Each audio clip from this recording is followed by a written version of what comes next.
Chelsea is up the duff. Harvey is up in arms. Tommy's given up on Cat. But is Vincent really up in heaven? I'm Alex. I'm Rob. And this is the Walford Weekly Podcast.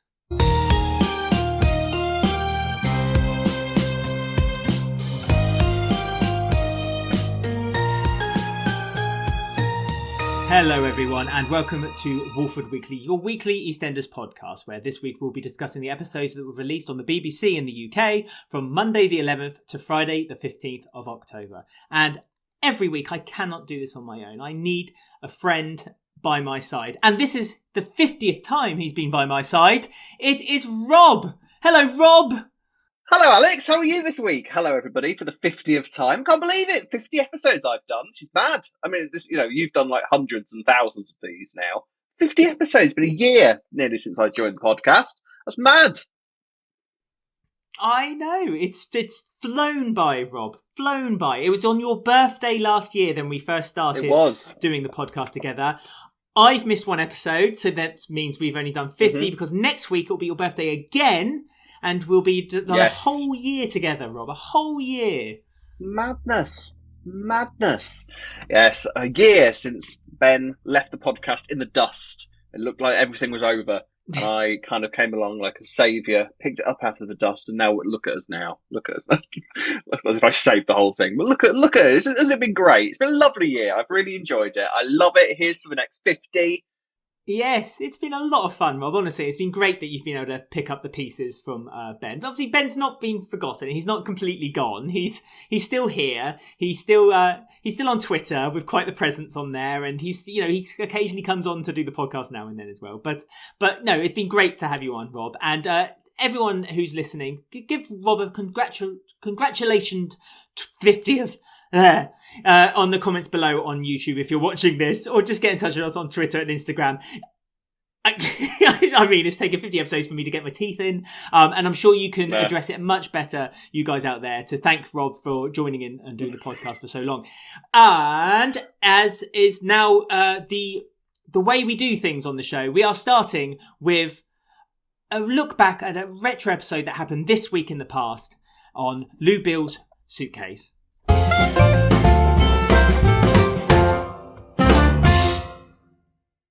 So, this week, we are talking about an episode that happened on the 11th of October 2010. And hopefully I can be a bit more clearer this time. This is the episode which was Billie Jackson's Death, which was written by Simon Ashdown and directed by Jenny Darnell. An excellent episode, a powerhouse episode of writing, direction, production, and let's be honest, performed perfectly by Lindsay Colson when she played Carol on the show. I mean, Rob, I rewatched the episode this morning before we started recording. It sent shivers down me. It's just so well done. I'm interested to know what did you love about this episode? It's a great first aired or since. Yeah, it's a great episode. It was a shame to lose Billie quite soon because the guy who played him originally as a small kid came back, and then they had a bit of a producer change, I think. So, new producers come in and decide which direction they want to personally take the show. So Billie was unfortunately killed off. But it was quite impactful. It was quite topical at the time, I think, as well, because it was all, obviously Billie died from binge drinking, didn't he? So, like, he basically died from alcohol poisoning, and I think he choked to death on his own vomit or something horribly on the sofa. So it was all pretty gritty. But I can remember the shot of Carol. Bianca rings her up and says Billie's dead. So Carol's working at the betting shop at the time, and Carol just walks through the square, just lost and in a daze with all this madness, like the chaos of the square normally going on around her, and it just all looks so alien to her because all of a sudden her world has completely collapsed and everything is just wrong and everything's changed forever. And Lindsay Colson, I think, is one of the strongest actors the show has ever had. She's just incredible. Carol was a great character. And yeah, what an episode that was. When I love that shot when she's walking through the square and like this, I think there's building work or something going on or something, isn't there? And the sparks flying and she's just kind of scared by it. And it's a really, really good episode.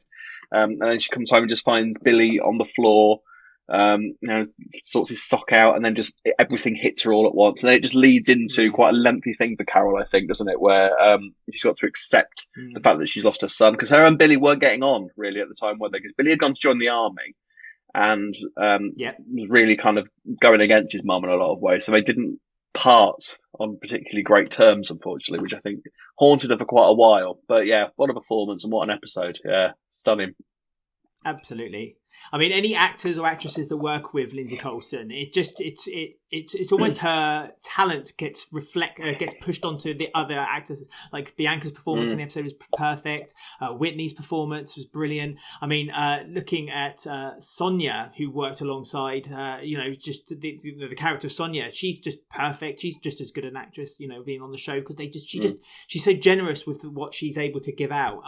Like you, and that's the part that really sticks in my mind when she's walking through the market from the betting shop. She's looking for the keys in her bag, and then all of a sudden, all the sound, all the audio, just goes quiet, and you just hear the door opening, and you see Ricky stood at the door waiting for Carol to walk in, and I mean, it's the executive producer, isn't it? I think it's the one who kills Pat off. Yeah, Brian about Kirkwood. A year later, isn't it? Yes. Yep. That controversial one. I mean, seeing Pat on screen was so delightful as well. It's like it just reminded me of how much I loved Pat. And Abby was there too, because Max comes over and offers to take the kids so Carol can kind of deal with what's happening. And there was Abby walking in as well. So it was a wonderful scene, a wonderful episode, and it just reminded me of the losses we've had as well in leading up so to, many. from there to today, where we've lost Pat.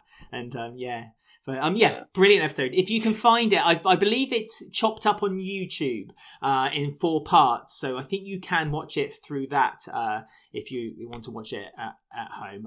Not if you want cheering up or anything. It's quite heavy, but no. I mean, the BBC are repeating 2009 still, aren't they, at the moment? So yes, on iPlayer. Hopefully they might get around to putting out so they might put out 2010 soon, and hopefully you get a chance to watch the episode in its complete form. And it's a full episode as well. It's half an hour, so they gave it the time it needed for this awful moment. I know, half an hour. It's like a dream in today's standards. Shocking. Yeah.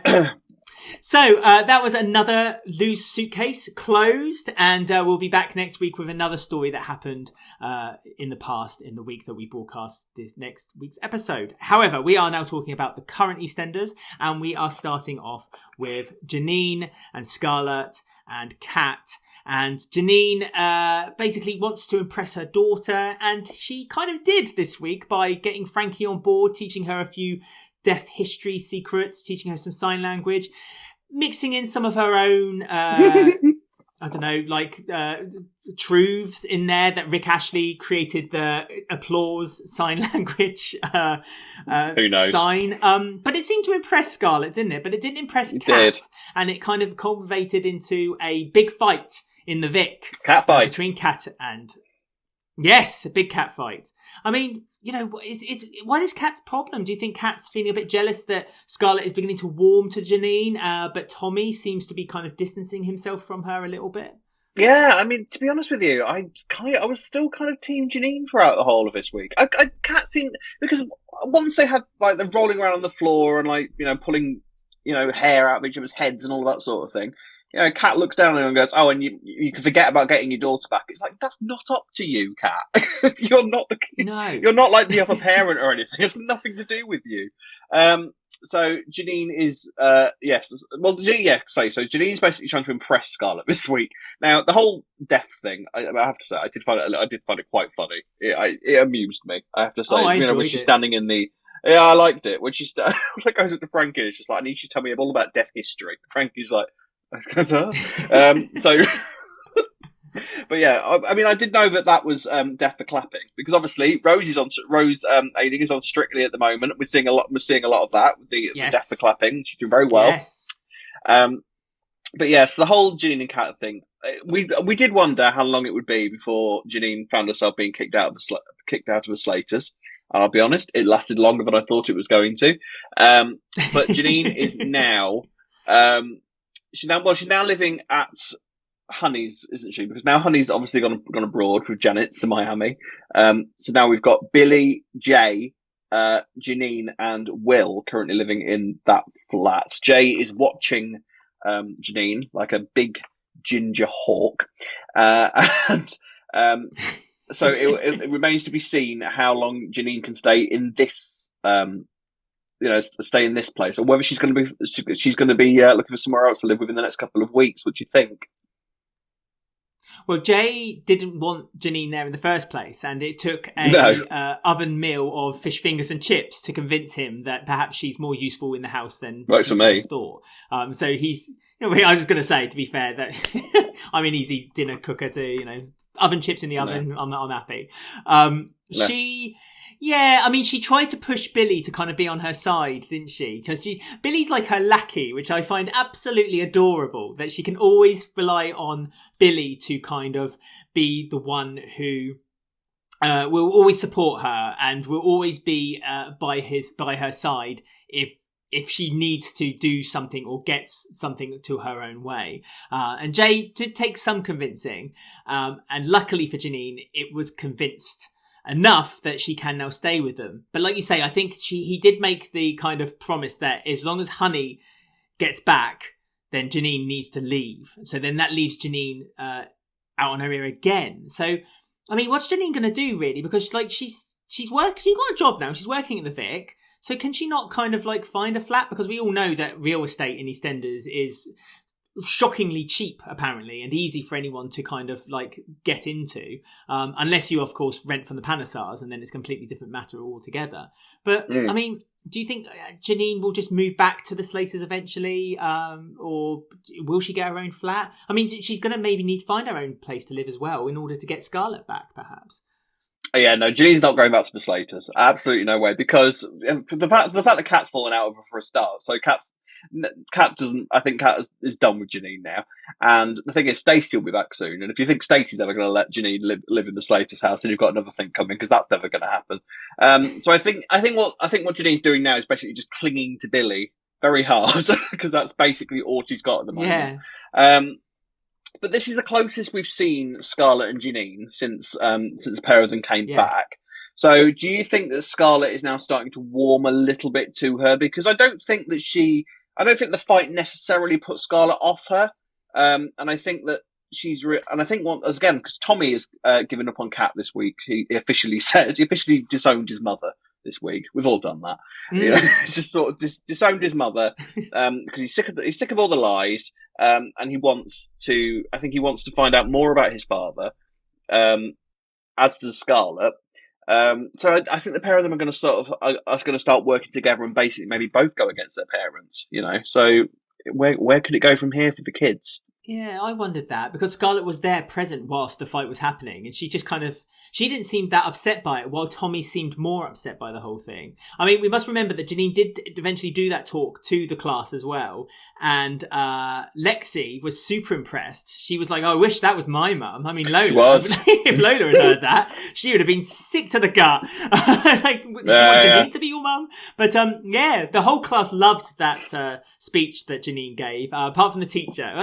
Honestly, the scenes with Janine at the beginning of the week, I thought were just brilliant, and it's what I wanted to see from Janine. I wanted to see this Janine that I kind of remembered, this kind of very playful character, and that can then lead to the very mischievous and quite dark side to Janine, because it kind of does. It kind of one leads to the next quite subtly, but quite easily as well. But yeah, I think Tommy, as you say, Tommy's completely disowned Kat, his mum, this week now, and said, I've had enough. I'm done with you. I don't want anything more to do with you. And that's really hurt Kat. And I think that's part of what Kat's almost vendetta against Janine is, because Janine's been a lot more successful in winning her child back. And I do think you're right. Yeah. I think that Scarlett and Tommy are going to get together somehow. And I think Janine is going to be the one who then tries to kind of educate them into, who Tommy's father is, and tell him more, because Janine's the one who's told him the most so far, while Kat's tried to protect him from Michael Moon. And I think that Tommy really, he wants to know things. So unless Kat can change her ways and start to educate Tommy and give him more information about Michael, I think Tommy's just going to get further and further away from him. But I think I like this dynamic. I really like this dynamic between Kat Yes, so do I. Janine. And I think long may it carry on, I think. Because there's so much more they could both do, maybe. Yes, I completely agree. Because the thing is, Kat and Janine have got so much history together, which I don't want them to ever forget. Because there's a lot of quite gritty, dark history with Kat and Janine, just in terms of her history with the Slaters and so. And as soon as Stacey gets back, I really want them to kind of bring all that back up again, because that sort of thing never leaves you. If you think about the stuff that Janine and Stacey went through as a pair, mostly because of Janine, stabbing herself so that Stacey couldn't escape, the whole thing with Ryan, everything that went on between them. So, and I don't think that Stacey is actually aware that Janine's back on the square yet. We haven't seen that moment of Stacey going like, "What? She's back? What?" So I can't wait for Stacey to get back. That's for me. That's the next exciting point of Janine's return. Is to see kind of Stacey and Janine coming back together again. So I think she's back soon. So hopefully they won't forget about any of that. Yeah, hurry up, Stacey. We want to see some stories between you and Janine very, very soon. Yes. So, the next story coming up then is that Bobby and Dana have finally given it another chance. Another chance. I think this is either the third or the fourth time that Dana has forgiven Bobby. Bobby's not had an opportunity to forgive Dana for anything yet, so I feel like that's to come at some point. Maybe that, and if Bobby doesn't, then I think he's a madman, because Dana has forgiven so much for Bobby in the past. So much. But they are so much, isn't there? But they are so wonderful together. So much. And can I first of all just talk about that brilliant scene on the sofa in the Beale house, which was about 2 minutes long, where they were just having a conversation about their favourite films, DVDs, and music that they listen to. Mm-hmm. A character building scene which made you gun for them both and made you want to learn more about them for the future, where if something really disastrous should happen, you actually would feel some kind of emotion toward it. Something that I feel like has lacked on the show past few months. Do you feel the same way? And did you enjoy that scene? Absolutely agree. Well? And are you happy that they're together? Yes, of course I am. Dana's great for Bobby. The pair of them are meant to be together. And you know what? My prediction is that Dana's going to die. Because God forbid Bobby be happy. No! I do. Why did you have to say that? Why do you have to put that into the world, I don't know anything, but I don't think Dana is long for the world. Just because she's so sweet and innocent. And Bobby and Dana's relationship is so nice, and, this is the best thing that could have happened to Bobby. So, where's the drama in characters being happy? I'm sorry, I do. I think whatever they've got planned with Harvey, because I think something is going on with Harvey that is going to start building up over the coming weeks leading up to Christmas. I don't know, something about Harvey is not sitting right at the moment, and I have a suspicion that it's going to start getting very dark with Harvey soon. I don't know for sure. This is just predictions. And I think Dana is maybe going to get caught. My prediction is Dana's going to get caught in the crossfire. I don't know for sure, but come on. This is EastEnders. When are characters ever allowed to be that happy together? If you meet the man or woman of your dreams, they get knocked down by a car. Exactly. Or blown up, or hit by a train, or they fall off a cliff, or they get set on fire, or they choke to death on a piece of broccoli. Something horrific is going to happen. I mean, Tiff hasn't had her standard butcher knock down someone in a car storyline yet. So maybe that's going to be Tiff's big exit, that she's going to... Just as she's leaving. That could be Tiff's big exit. As she's leaving. Oh, see ya. I better go.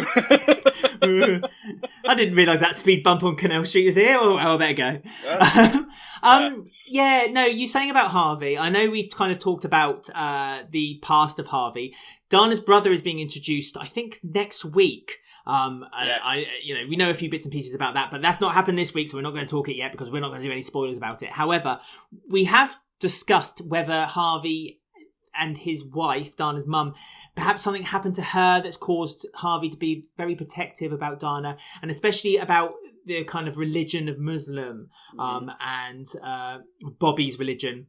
Because also this week, Harvey showed to Ash that he kind of didn't like her very much, and Ash got the impression that it was because of her race, because of her religion. What did you think? The colour of her skin. Now, the thing is that it was very much Ash said at the beginning of that scene, because before that we should say that Ash had been racially profiled quite badly by a patient, basically saying that the patient didn't want to be treated by Ash because of who she was. She didn't say it outright, but she as good as said that she thought that Ash wasn't very good at her job. She'd rather have, she did. I mean, but at the same time, like the way the woman was portraying it, it was obvious that it was a race. It was it was her race, and that's why she didn't want her treating her. Then when she got into the taxi, before that we knew that Ash had thrown up in Harvey's taxi prior and didn't pay for the cleanup job either. And when Ash was then in the taxi with Harvey, he said he kind of expected it from you lot. I expected this from you lot. Yeah. And Ash took it immediately that he meant her race. Now, I don't think she was wrong to feel that way, to be perfectly honest with you, because she's obviously had that her whole entire life. We've had inklings from Harvey that perhaps he does have a problem. Like I say, with Bobby, he has a problem with that with religion, but with Bobby, obviously he's white, so it's a bit of a different thing. Ash would Ash, because Ash, correct me if I'm wrong, Ash isn't Muslim. In fact, I don't think she's connected to any religion. They're Sikh, aren't they? The Pandasars. Okay, they're Sikh. But to someone who just sees them all as one collective, it's much of a muchness, isn't it? To people that just don't like anyone that has any sort of religion like that. So, Sikh, Muslim, to them, it's all the same thing. Hence why you lot, or how she took it as you lot. And then of course, we had the predictable response from some of the good old trolls on Twitter after the episode, because God forbid we speak about the fact that racism exists. Get a grip. Yeah, or we have a discussion about it. It goes back to what we've said a million times before. What's wrong with having a discussion? I hate the internet sometimes, honest to Christ. But Rob, we're on the internet. There's nothing we can do about it. We have to deal with the internet. But we're nice and we have nice people listening to us. We love all our listeners. We love all our viewers. It's them lot outside who tweet and troll and all that sort of thing. Annoys me. Anyway. Anyway, so yes. What do you think about Harvey? Do you think that? Simple question: do you believe that Harvey Monroe is a racist? What do you think?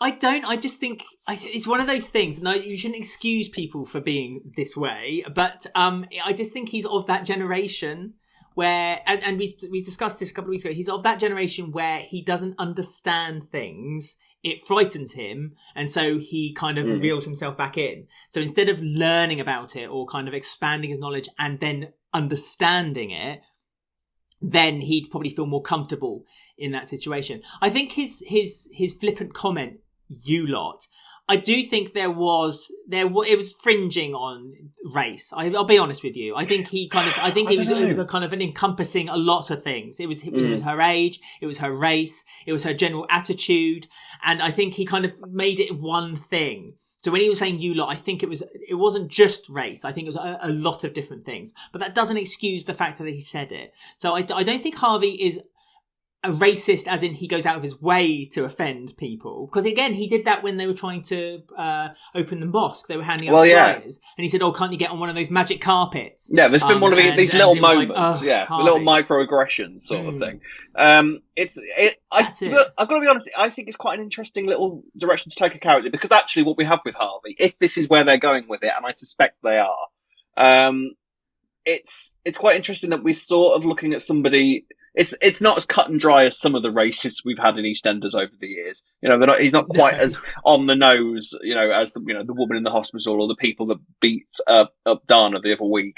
There's something about Harvey, because I think he also is part of the collective that in some ways it's more offensive to be suggested as a racist than it actually is to be a racist.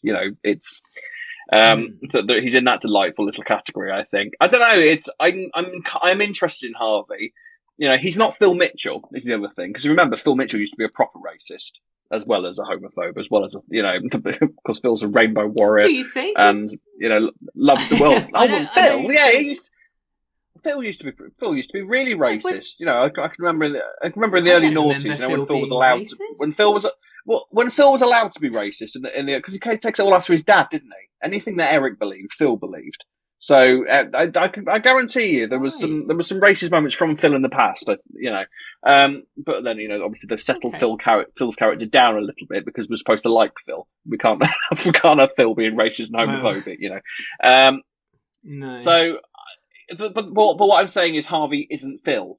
He's not a sort of like a thug and somebody that would go who would deliberately. He's not as antagonistic as Phil is. So it's a little bit more subtle.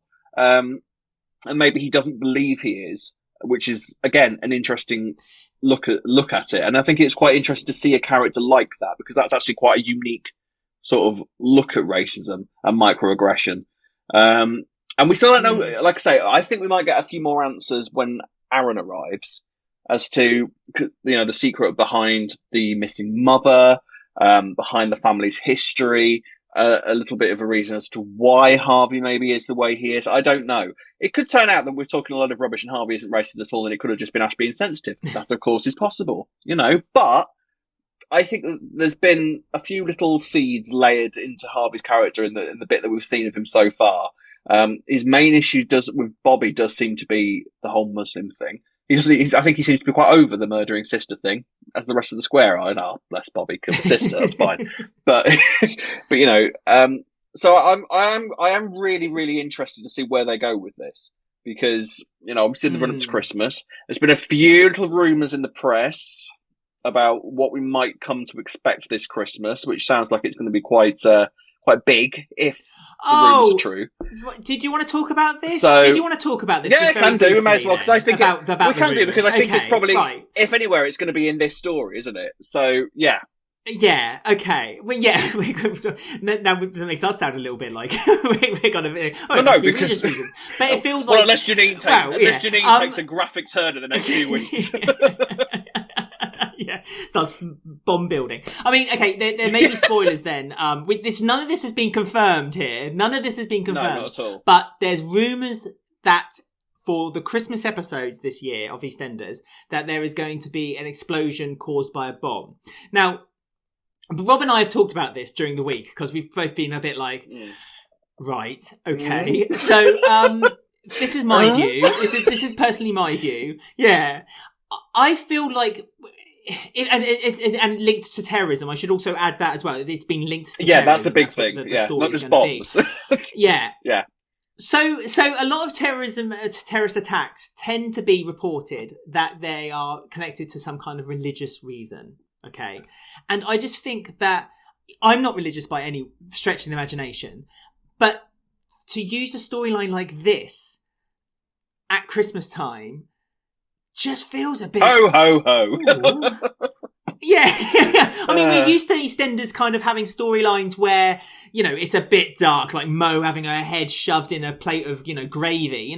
We've had some dark stories over the time for Christmas. But I don't know. I don't know. I'm kind of interested. Like I say, I don't know where, because like I say, presumably it's coming into this storyline. This is the thing, and maybe that's an assumption, but I think it's not beyond the realms of possibility that it's coming from this story. But that could be one of two ways. That could also be extremism on the other side as well. That's a thing. Oh, completely. So and is that maybe going to pull Harvey in? There's all sorts of possibilities as to whether they could take it. I've not written it off at all because I love a good explosion. So if you want to blow something up, I don't mind.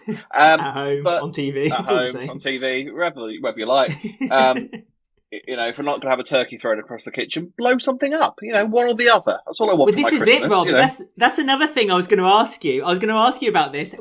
How pleased would you be if there is an explosion that you see one of the shots is you see this turkey going, a projectile turkey. This is a projectile turkey. Yeah. That would be a thrown across the room turkey, wouldn't it? For you, you'd love that. I'd love that. That'd be the best EastEnders moment in history for me if that happens. Marvelous. Do you remember when the turkey got exploded exploded on Christmas Day. Maybe that's how Dana dies. She gets decapitated by a projectile turkey that's been sent across the square at 1,000,000 miles per hour from a bomb that's been set off by extremists on Christmas Day. Well done, EastEnders. Very good, very good. Soap and water coming. Sorted. Yeah, we don't know. Honestly, it's the truth. It's in the papers. It's rumours. There's been talks of, bombings and stuff. I mean, to be fair, I think EastEnders has had these sorts of rumours before. It's not a new rumour for EastEnders to be rumoured about a terrorist bomb or a bomb of some description, or so it's not like it's new territory for EastEnders to be in the limelight for a story like this. So I don't know. We will see. It's got the potential to be interesting, and I think there's lots of different characters that they could talk about, and there's conversations, and I'm open to the idea as long as they do it well, which we have no reason to believe that they won't. So let's see. But the run up to Christmas, I think, should be interesting. I think this story particularly is one to keep an eye on in the coming weeks, a very close eye. So we'll see. I agree with you. And also, you saying it's made Christmas a bit interesting. I have to say that leading up to Christmas, we've both been saying it's middle of October now, and there seems to be nothing building up to Christmas here. And that rumour did kind of perk my attention a little bit. It did kind of maybe sit up. But the thing is, I wonder if right wing extremism is possibly the way they're going, because we've seen that the square holds pretty low life. We've seen that there's people in the square that are quite happy to walk up to a group of Muslims and beat them up for no reason whatsoever. So those people are there in the square, and the people that we saw the other day attacking Dana doesn't seem to be on the realms of possibility that they might just blow up a mosque for no reason. That's the kind of people that they seem to be. So I think that's the direction they're going to go in, the right wing extremism, and I wonder if Harvey might find himself embroiled in that. So I don't know. We'll see. I still think that will still cause all kinds of nonsense on this conversations. I just think it's just the timing. Yeah, it's just get my fingers ready to reply to people. Just flick my fingers ready for a good old war on Christmas Day. I can't wait. I'll be drunk and what full you of think. Food, so I don't care. Let them do what they want. Let us know what you think. Comment below if you're watching this on YouTube, or if you're listening to us, come to our Twitter, our Instagram, or join our Facebook group. There's details on the bottom of the screen if you're watching this on YouTube, or just listen to the end of the show, or look at our show notes. They're on there as well. I always forget to mention that, and they are. Yes. Show notes. Ooh, let's move on. Let's move on then, because Kim had an ounce of hope this week. And we're not talking about her child. No, we're talking about her finding out that she believes that Vincent might not be dead, because a performer who was performing at the Walford, because Peter's now set up children's parties at the Walford. I don't know if it's for the children or for himself. Of course he has. Still or for waiting himself. to find out. I think it's more likely. But she saw the performer, and he had Vincent's wallet. The initialed wallet on there, and this was after she found out that Vincent Hubbard had ordered a taxi as well. So Phil's got earshot of this and has warned Denise that Kim needs to stop pursuing this line of inquiry, because Vincent is well and truly dead. And he proved this by producing a mobile phone that didn't get damaged in the fire. This is the first time this week that Phil explained something without explaining it. It didn't get damaged in the fire. He got it somehow. We don't know how, because all I saw was Phil literally dragging himself out through the back door. So I don't know if there was a scene that we missed where he came running to his safe, quickly got a mobile phone, and then ran to the back door and then dragged himself out of it. But that's fine. No, because the phone was locked underneath the phone's buried underneath the arches, wasn't it? He put it there afterwards. He said to Denise that it was in the house, and he was able to save it from the house. Yeah. He said I was able to save it from the fire. So that would indicate that it was in the house somewhere. Oh, fair enough. He hid it in that loose brick. I missed that. In the pit. I thought the implication was that Phil's effectively had a Snuff movie, underneath the floorboard. Well, he does have a Snuff movie. Past 3 years. He does, because Denise has seen. Judging by a reaction, a very realistic. Apparently this has happened now. Realistic. This isn't. We're not talking about when Linda pretended to shoot Keanu and Martin and Ben was fooled by the video. Right. But then any of that sort of trickery got on, apparently. There's a film of a video that's been recorded of Vincent apparently being shot in the head on the day that the last time that we saw him over 3 years ago. I like the fact that Phil went years and years and years and then said years. Yes, we did. Because the thing is, obviously, yes. So the entertainer has appeared, and Kim is now, looking for Vincent, and her curiosity has been piqued, so to speak. So Denise goes in to the Archers to see Phil. And Phil goes into the salon to see Denise, and Denise says to him, "Look, I haven't got time to argue about Raymond today." And Phil goes, "Who?" And then he explains about everything, and says, "Look, if this gets raked up, this could put everyone in danger, including Micah and Pearl." And Denise goes, "Who?" And then it's.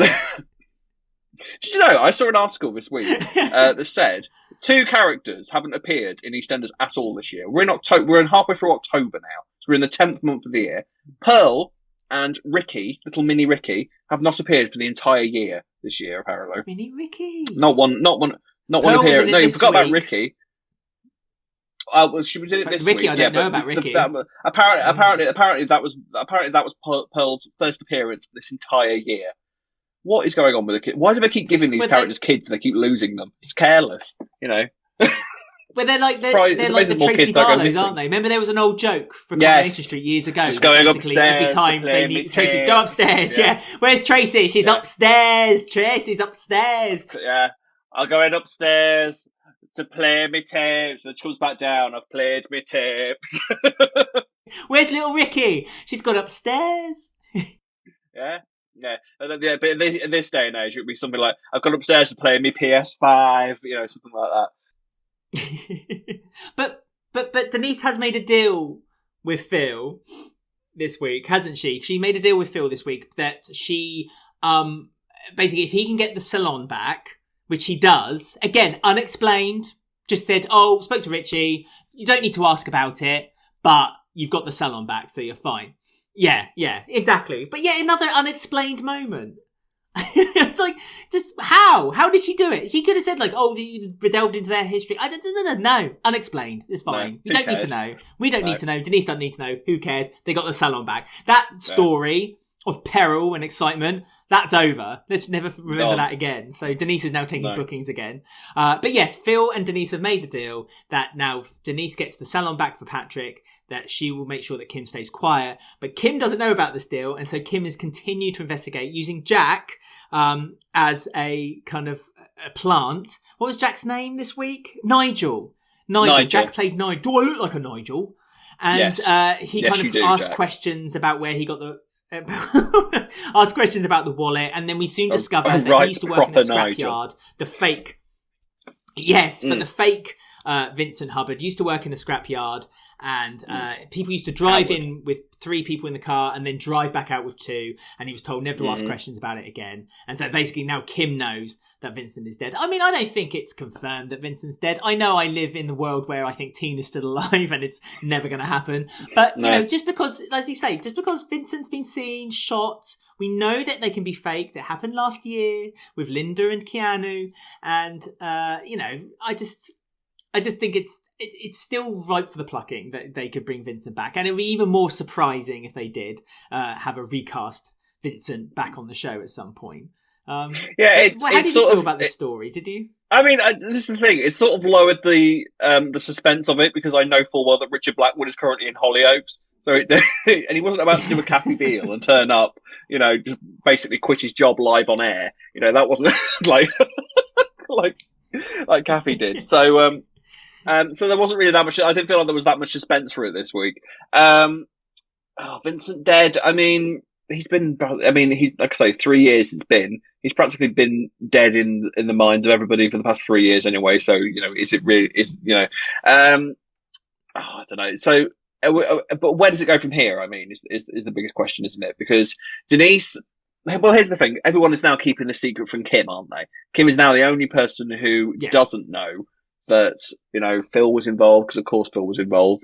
That there was that he's been shot, that he was, all of that. So is Kim now going to just keep digging and bring all this trouble to the square? Is that where it's going, or is she going to be persuaded and then the secret is somehow going to come out in a few weeks' time? Where is this story going, do you think?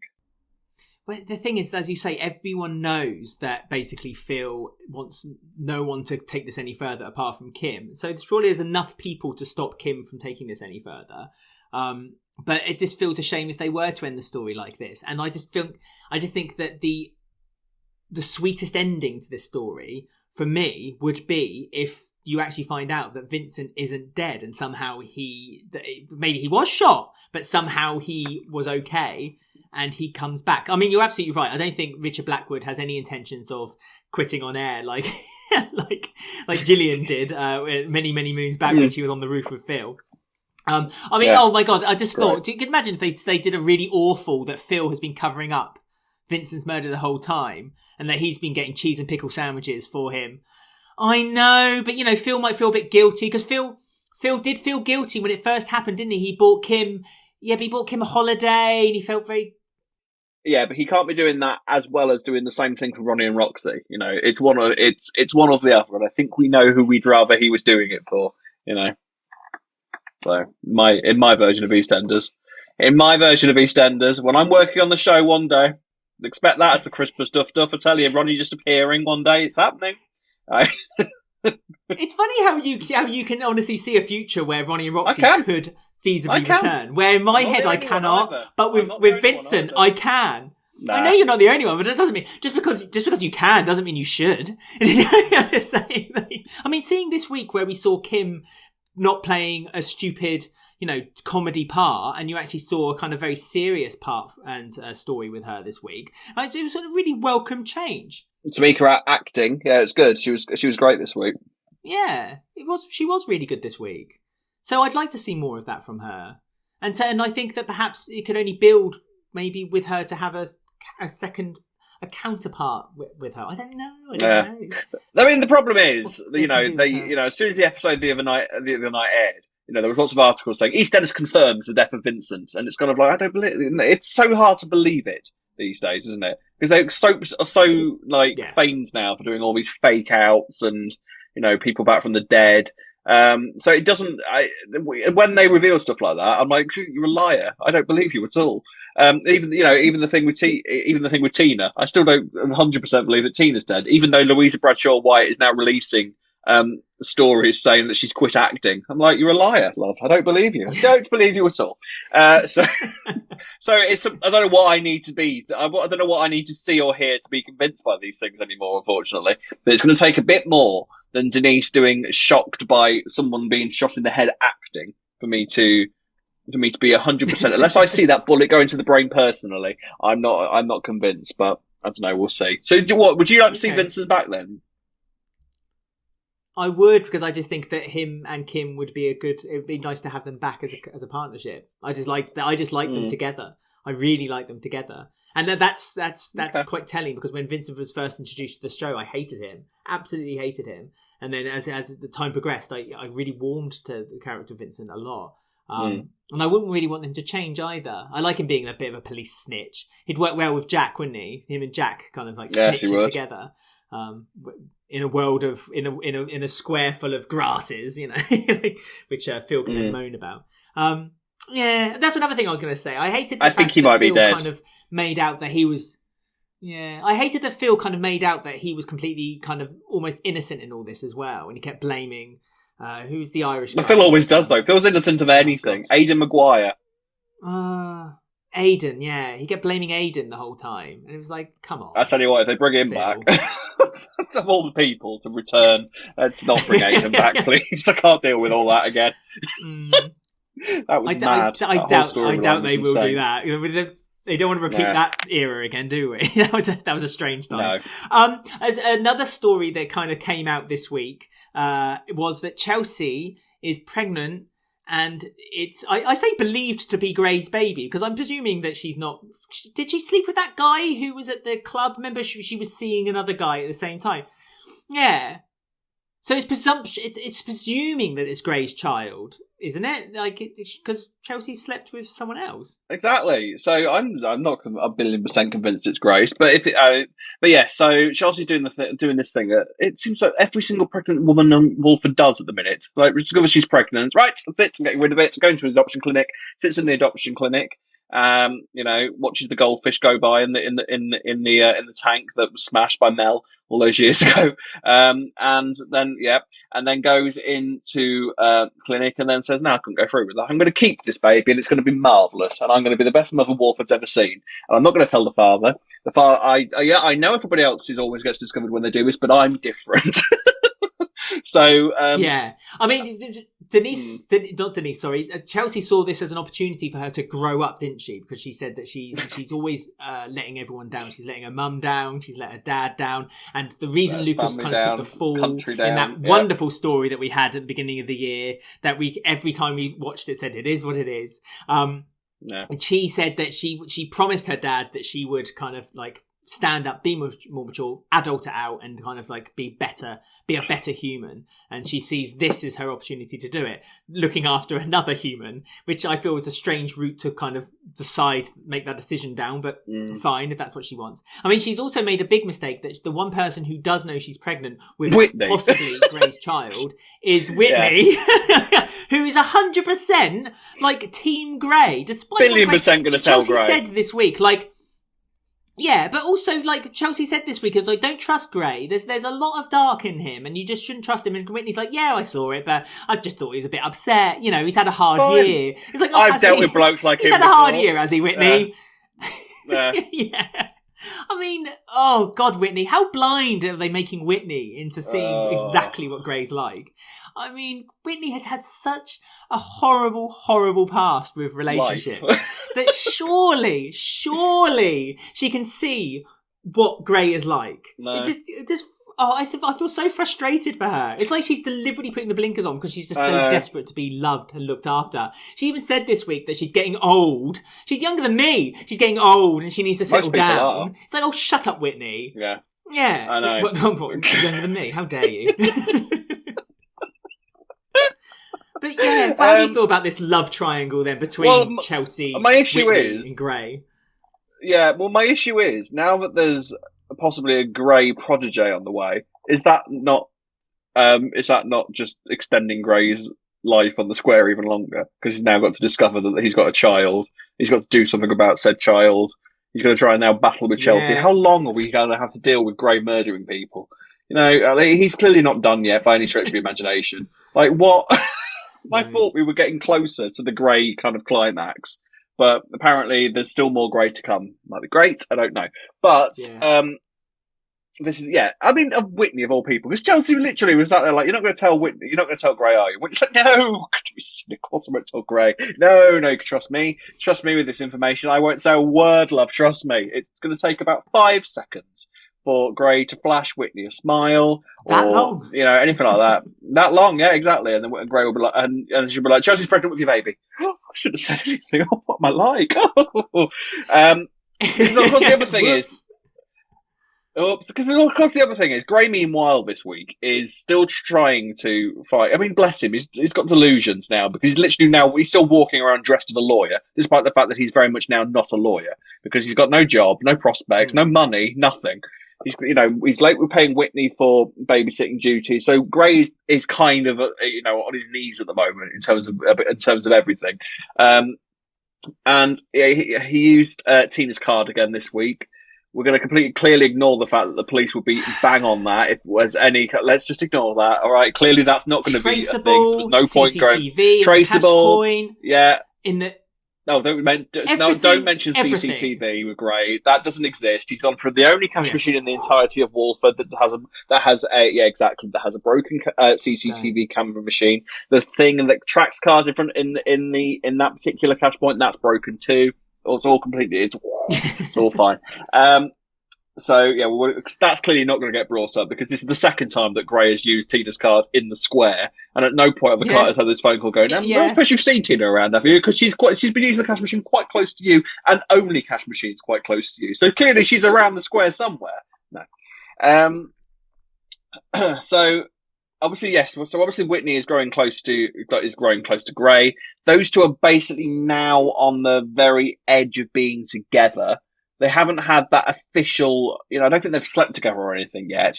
But it's going to happen at any second. Like, as soon as Gray produces like a bottle of wine, Whitney is going to be in his bed essentially, isn't she? Yeah. That doesn't take me that much.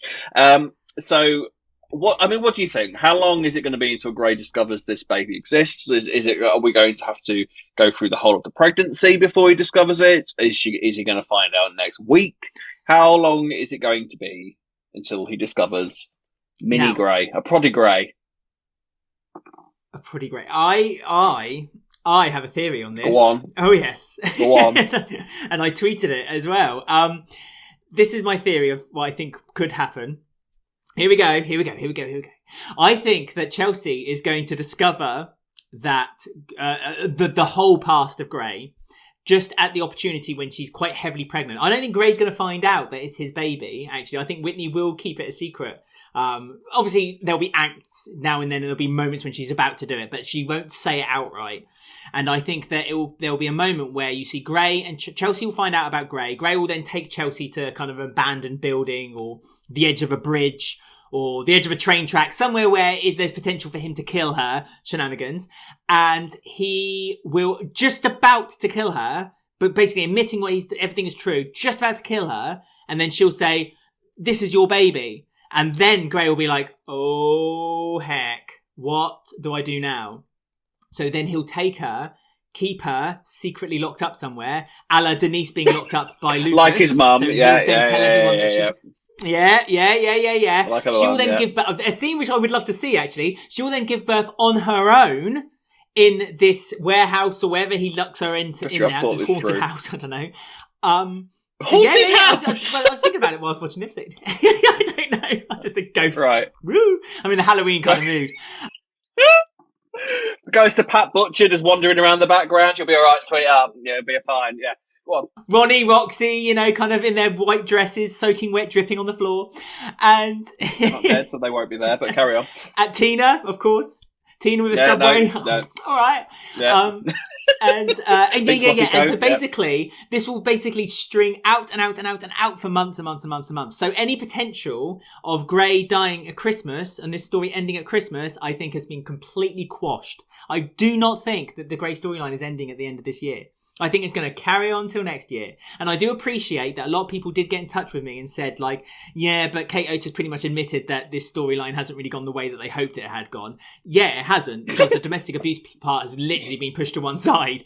But if they're going to go down that kind of, like, they seem to be going down a different route with Gray now, with the fact that they've got Chelsea pregnant. And I think this potentially... for me. And if they did it, actually, I don't think I'd mind too much, because it's a little bit of soap. Yes, you would. A little bit of fun. Yes, you would. You'd be kicking off about it non-stop. As soon as a warehouse appeared. So that makes it okay, does it? Yeah? That makes it fine. No, it doesn't make it okay. It just means acceptable. It's acceptable. Oh, right, okay. It's not shenanigans. No. Shenanigans is basically guns and heists and stealing cars and thinking that they're making the remake of the Fast and Furious 27. No, this isn't shenanigans. This is soap canon. This is the kind of stuff I want to see. A little bit of craziness.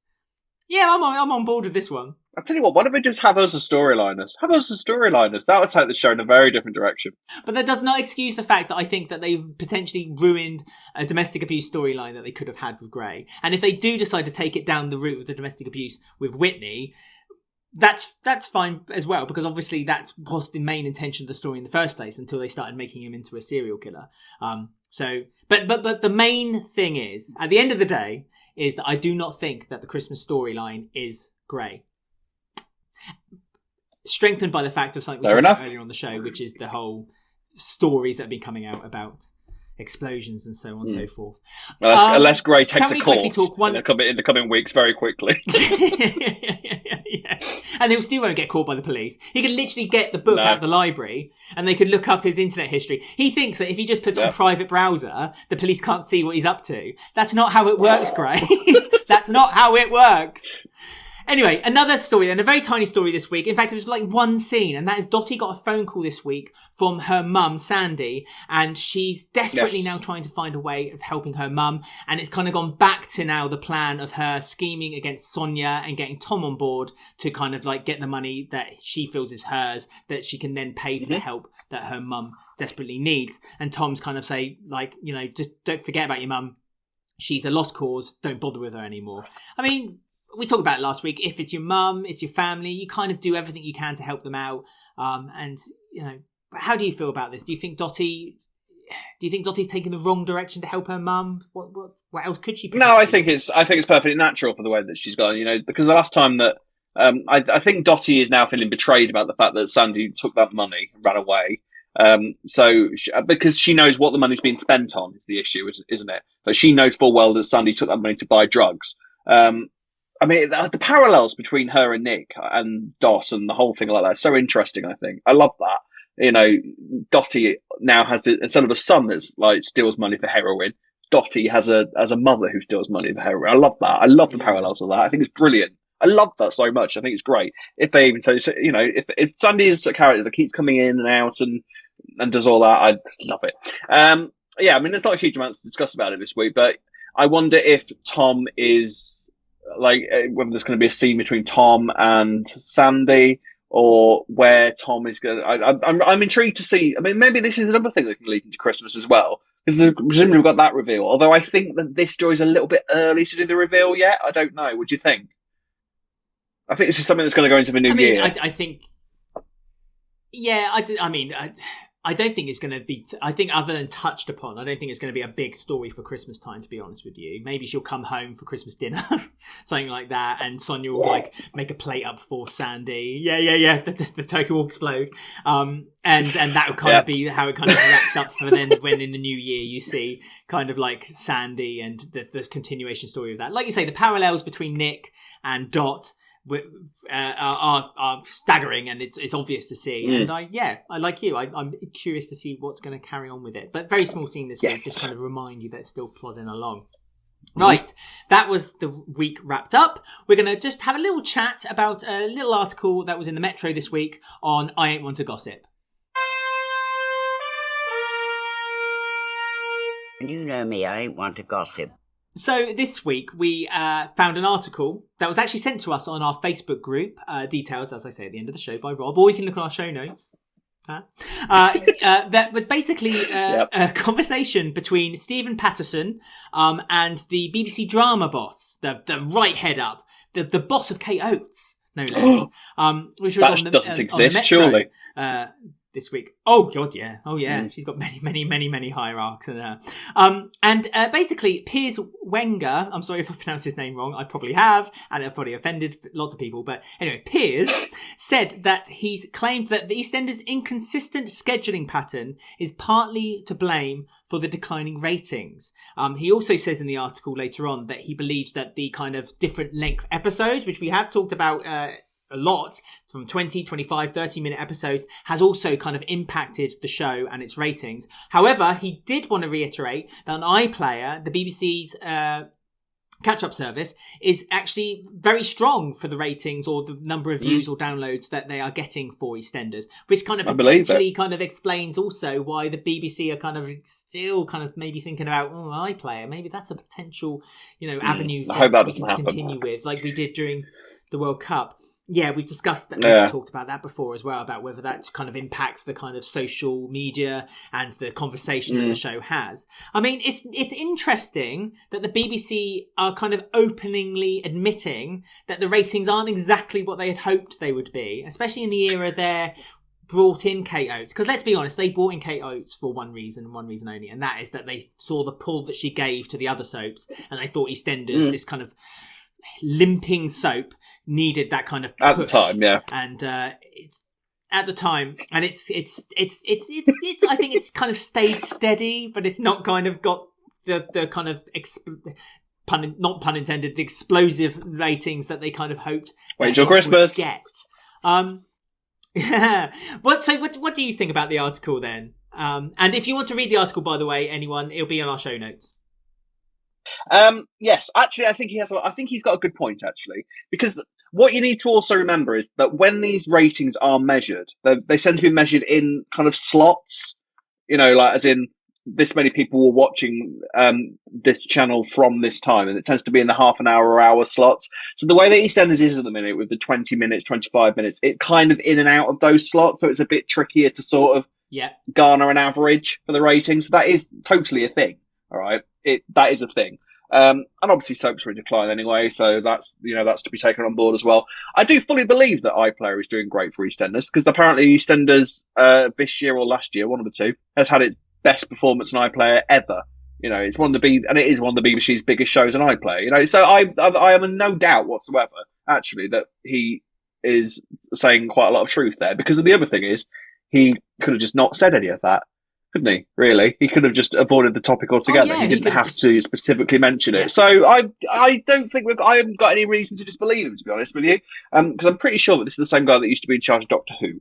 Like, he was one of the producers, not Stephen Moffat, but he used to be like one of the producers of Doctor Who. So that automatically makes me trust him. Right. So he's coming back soon. I'm so excited. Anyway, so so I mean, obviously, he's also not going to sit and say, this isn't going well, is it? He's also not obviously going to say that, but he is. But I believe him is effectively what I'm saying. I do believe what he's saying. Obviously, there's issues as well that he's not going to address. COVID as well is, whether you like it or not, COVID has had a massive impact on it. And what he also did point out in saying is that the length that EastEnders currently is actually the same length as an episode of Coronation Street or Emmerdale without the adverts. They haven't been impacted by it as badly as EastEnders has, whether you like that or not, okay? Because adverts, you can lose a good 8 minutes of an episode. Yes, I know what you're saying, and I agree with what you're saying. But what? Well, no, I'm not going to come at you. What I'm going to say is that at the end of the day is that the BBC, the Coronation Street and Emmerdale, just as an example, are still making more content, even if you add the adverts to it, because they have more. But they also look like they are social distancing the hell out of each episode. Sorry, carry on. No, but like we've discussed this before. No, you're right, and we've discussed this before. Like they don't seem to care about social distancing anymore. So then surely it should now trickle down into the episodes that are kind of coming out now. Surely that they could now potentially, because the BBC are now scheduling them in half-an-hour slots. Have you not noticed that this week on Thursday and Friday episode, they scheduled them as a half-an-hour slot, 7:30 to 8 on Thursday, 8 to 8:30 on Friday. But the episode was still only 23 minutes. So they're putting which a lot affects of the ratings before and after the episode. Yeah, that's right. And so but they never used to do that. They used to actually have them in their kind of their shorter slots beforehand. I mean, it just feels like sometimes some of the episodes feel like they've been chopped and changed and moved around in order to kind of fit within this kind of like but then that's kind of made then the weaker endings, the weaker duff-duffs. I mean, there's been a couple of duff-duffs the last couple of weeks where I've just kind of thought, that's the end of the episode. We're done, are we? Okay. Yeah. If I hadn't heard the duff-duffs, I would never believe that was the end of the episode. If that makes sense. I do agree. Yeah. But he has said as well that they are working on bringing the episodes back to the 30-minute length, but this isn't something that can happen overnight, is effectively what he said. And I will say, as the same thing as I've said all along, I think EastEnders visually has looked the best out of the soaps to deal with all the distancing and, Corrie and Emmerdale. Look at the market scenes. I mean, I've said all this before, but look at the market scenes when you've got all those extras in the background that have all been grouped and they're all part of the same family, I think. They're doing all that. There's all this effort that's been put in to make EastEnders look as normal as possible. And it's been over a year now of these 20-minute episodes. I do miss the half-hour episodes, don't get me wrong, and I can't wait for them to come back. And apparently they are coming back, but it's just not gonna, it's probably not gonna happen for the rest of this year. There'll be like the odd extra long episode that they'll do Christmas Day and New Year's Day and all that sort of thing, which I'm looking forward to. But I think going into the new year next year, 2022, is where they're going to really start kind of pulling all this together. What we've also got to bear in mind is that TV production is a very weird world at the moment, because they are literally the only place at the minute where they've got to keep these stringent procedures in place.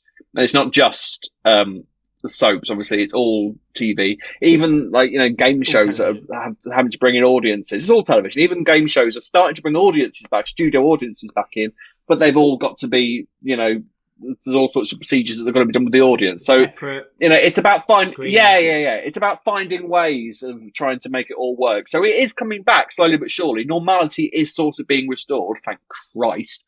But it's going to take a while. I'm completely with you. I miss the normal EastEnders episodes. I think the shorter episodes have suffered, as in have made the show a bit weaker because of the episodes being shortened. Because I think that the issue is that they've had to cram in so much. Oh, completely. But they've had to cram in so much story into shorter episodes. Effectively, we've lost 40 minutes a week of EastEnders. That's a lot of material. That's a lot. That's a whole episode effectively, and then an extra 10 minutes. So how much can you get done in 40 minutes? But then, so you've got to try and cram it in. Go on, carry on. Yeah, but then there's a counter argument there then to say that if they knew the episodes had to be shorter, why are they trying to fit in the same amount of content into a smaller episode? I mean, well, yeah, that's an editorial decision, isn't it? Yeah. Yeah, absolutely. But then could they not? I mean, there's been an argument there where we've both said on the show where they just seem to be pounding out stories at such a rate at the moment that they're just kind of like used 2 weeks later, they're forgotten, like a used tissue. And so they're just kind of pounding them out. Yeah. I mean, there is then also this then that the head of BBC Drama has played a bit of a risky game here, because he's now potentially put his head on the block by saying that, the reason why the ratings are so low is because of scheduling and shorter episodes, and iPlayer is doing just as well, so we're not so concerned. When we do get back to normality and the ratings don't improve, if the ratings don't improve, Alex, remember. If they don't improve. But then what's the problem? Then what do they do? Then that'll be do a separate. They look elsewhere? Where do they go from there? Yeah, I mean, to be fair though, it's going to take a while for them to pick up again, because I think the problem with COVID is that it took a lot of people out of regular habits, and once you are out of a habit, it's quite difficult to get back into said habit, isn't it? That's why you have a lot of this. I mean, next week Corrie and Emmerdale, who have also dropped. There's no point in denying that. Corrie and Emmerdale also have fallen. There's not that massive a gap between the soaps at the minute. I know it's made out that Emmerdale, that EastEnders is so far behind the other soaps, but in the grand scheme of things, they are really not. Once all the catch up stuff is brought into play, and Corrie and Emmerdale are doing a massive week next week, and like shouting out about it, and Corrie's saying that they've got a week coming up that's bigger than the tram crash and all of that sort of thing. So it's not like there is almost that sort of cynical thing of please come back, come watch us, please. And I'm fully expecting EastEnders to have a week like that at some point soon. Like to kind of push. You thought Boat Week was big. Wait till this happens. And hence why maybe stories are being having that week in the papers. When they brought Janine back, wasn't that meant to be like their big week? And it didn't nudge the ratings at all. I mean, it would be interesting to see if after Coronation Street have this big week. Not lots, though, let's be honest. It'd be interesting to see how much the ratings nudge up for Coronation Street and Emmerdale, because you're quite right, they're really publicising this big week that's happening. Is it next week or is it over Halloween? So the following next week. But it's in a couple of weeks' time, and it'd be interesting. Oh, it is next week. And it'd be interesting to see at the end of that what happens with them, because if they've not nudged the ratings up, then, you're potentially absolutely right. It means that, the soaps are just not being able to get the pull that they want at the moment. I mean, there's an article, and I'm gonna publicise myself a little bit. I'm gonna just before we end the show, do it. That there is an article that I wrote for the Custard TV, which is entitled "Why Are Soaps Struggling to Be Part of the Conversation?" And again, I'll put a link in a certain notes, which are for the show notes. And if you're watching this on YouTube or listening to us on the podcast, you can find it on there. But you can also find it on our Twitter page. Really great conversation, actually, Rob. I'm glad we talked about that this week. But can you let people know how they can get in touch and have a conversation with us as well? You can contact us on Twitter and Instagram at Walford Weekly. You can find us on Facebook at Walford Weekly Podcast. On YouTube, don't forget to like, subscribe, click the bell to get notifications about our spoiler videos. And you can listen to us on Apple, Podbean, Spotify, or any of your favourite podcast sites. You can email us at robwalfordweekly@gmail.com or alexwalfordweekly@gmail.com. Now then, I have this week, hopefully, I know the lighting, I'm just about to talk to people who are just watching now, I suppose to people that are listening, this means absolutely nothing. I have got my first ever YouTube accessory this week. Look at this, right? I've got a halo light. Look at this. This is great. Look at this. Look how clear it is. But I've never had one of these before, so I'm sort of trying to work out where it goes. Oh my God, that's weird, isn't it? Oh, blemishes much. Oh God, highlight spot.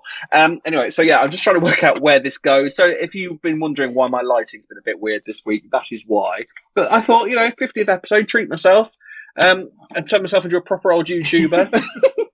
That's apparently what we are now. So yeah, let's see if I can make that go any better this week. But we will be back next week, same time at the same place, and who knows what we will be discussing. So from a very lit up me, it's goodbye, and from him, bye bye. bye. See you next week. Bye.